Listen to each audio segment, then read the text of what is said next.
I told her what happened or whatever. And she's like, oh, no, we have to fix this. We have to fix this. You can't go home unless we fix this. And I'm like, because I'm a calm person. I pride myself on being a person who doesn't get too excited about stuff like that. So I took a deep breath and I said, no, I'm going to go home.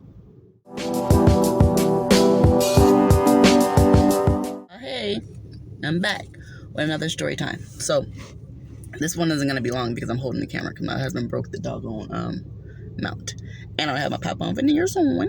But anyway, so this is about one day I'm working a double in the med room. And this crazy staff, I'm going to call her, let's go with Franklin. No, I have a real friend named Franklin. I ain't going to say that. Not Franklin. Whatever. Okay, we'll get back to that. So I'm in the med room. I'm doing a double. And now it's time for me to get off. And I know that the person coming in on graveyard is crazy. Because I used to work with her when I worked graveyard shift on the same exact unit. And so I left the unit because of her. And I came back, for overtime and swaps. And swaps just means I will work for you and you work for me. Like your shift. So I'll do a double. I'll do my shift and yours. And then you pay me back and you do my shift and yours. Like that. Excuse me. Sounds confusing, but it's not. But anyway. So I know this lady. I know she's coming in. I'm like, damn, she's coming in because there's a problem. What happened was earlier in the daytime, a patient asked for Ativan. And when my medicist and myself were counting out the Ativan, he put in like 10 and there were supposed to be 11.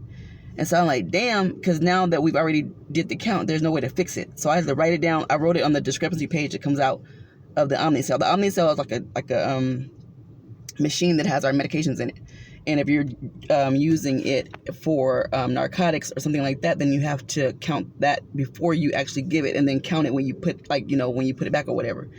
And so I'm like, dang, because the count is right, but it is showing a discrepancy on the Omnicell, and I know the person who's coming in is not going to understand that. So I write it all down, and I'm like, damn, I'm just going to explain it to her. That's all I can do. I have to explain it to her, and she's going to have to just let me go home or whatever. Not the case. She comes in, I told her what happened or whatever, and she's like, oh, no, we have to fix this. We have to fix this. You can't go home unless we fix this. And I'm like, because I'm a calm person. I pride myself on being a person who doesn't get too excited about stuff like that. So I took a deep breath and I said, no, I'm going to go home. I said, because this can be fixed. This is not a problem. This is a discrepancy that can be fixed tomorrow. And I'm going to go home because I have a double tomorrow to do.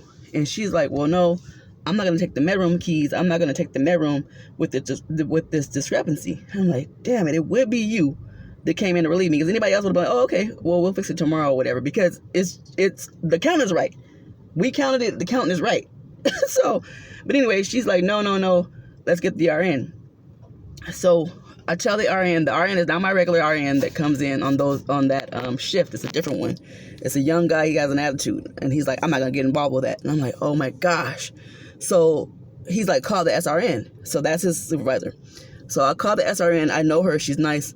She's like, Kellen, what's going on? And I told her what happened or whatever. She's like, that's all. I'm like, yeah, but she won't let me go home. She won't take the keys. And I said, I can't leave him with the RN.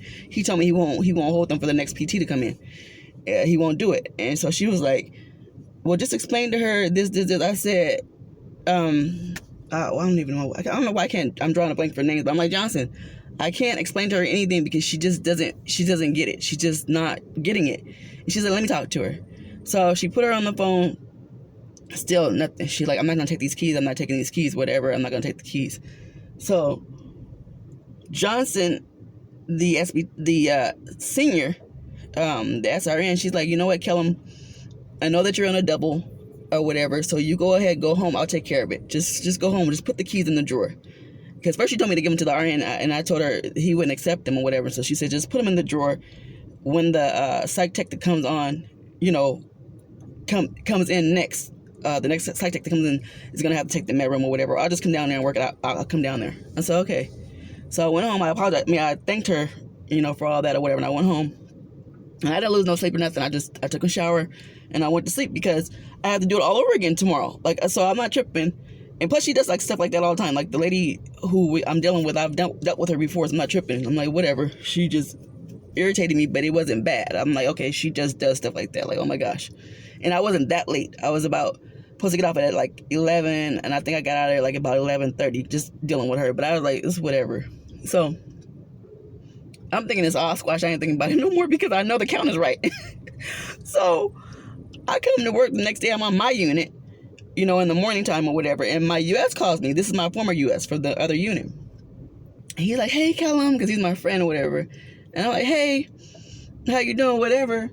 And he like, guess what? I said, what? He said, Johnson ran up to me, not Johnson, the girl who was in the med room, ran up to me in the parking lot. I said, what'd she say?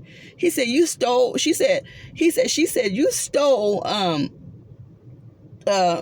shit, I messed myself up, but I said, he told me that she told him that I stole Ativan last night. And I said, what? And he started cracking up. I love him.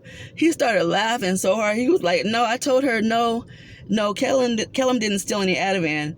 It's probably a misunderstanding. I'll work it out. I'll fix it. I'll get to the bottom of it or whatever. And she was like, no, she stole it. This. My husband would come back right now.